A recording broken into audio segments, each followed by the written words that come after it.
Hi everyone, I'm Raku and today we're taking a look at the first combined maneuver, the split S.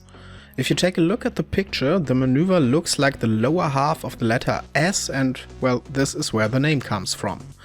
Maneuver-wise, it is the first half of an aileron roll combined with the second half of a loop.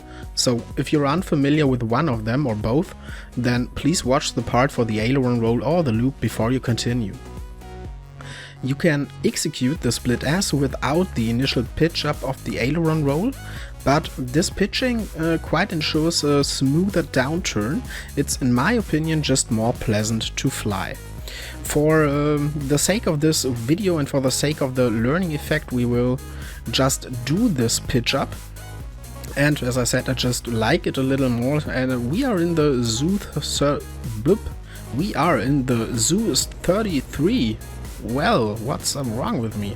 We are flying over Georgia and you saw the picture, you are familiar with the aileron roll, you are familiar with the looping, so there's nothing stopping us from doing it, and we already know everything we need to know to perform a split S, so let's just do it. Pitching a little bit up, rolling around and pulling on the stick. Of course, how hard you pull, this is up to you. But if you took a look at my initial heading that was around 270 degrees, this actually wasn't so bad. We came out 90 degrees now. That's quite good. Let me just gain a little bit of height so we don't end up in the ground when we perform the next split S, and then we'll do another one. Okay, 3.5 kilometers, around 10,000 foot. That should be enough. A little bit higher initial speed. And just like before, pitch a little bit up, roll around and pull on the stick.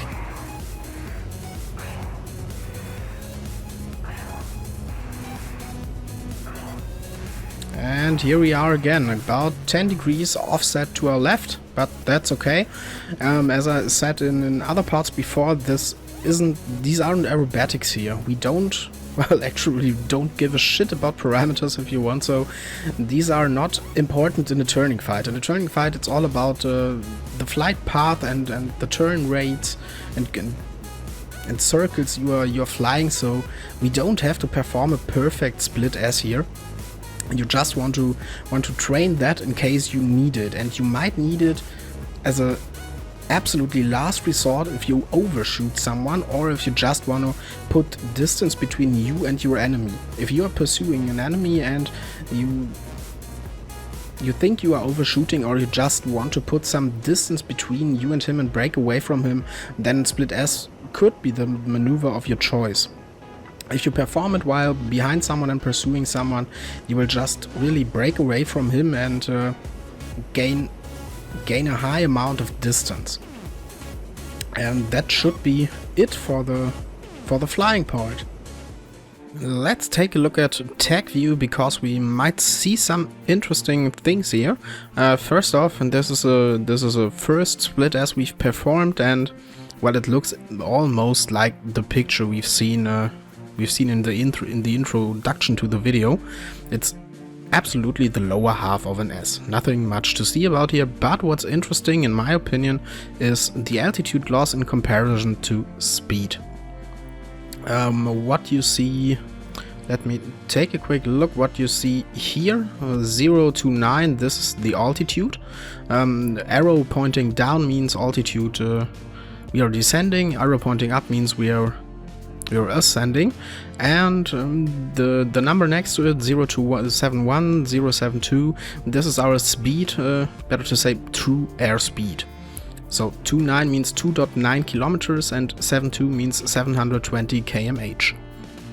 Let's take a look before and after the first split S. Where does it begin? Here does it begin. We are at 4.6 kilometers with 770 km/h. And at the peak, well, it looks like I'm pulling about 5.5 Gs, 5.7.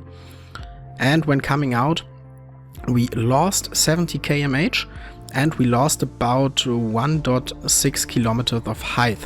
That's quite interesting in comparison to the second split S, 4 kilometers height and 900 km/h true airspeed this time. And I'm pulling at about 7 Gs this time. When coming out, we lost 1.5 kilometers and about 200 km/h of airspeed. That's quite interesting, I think, because we lost the same amount of altitude with a difference in G and airspeed.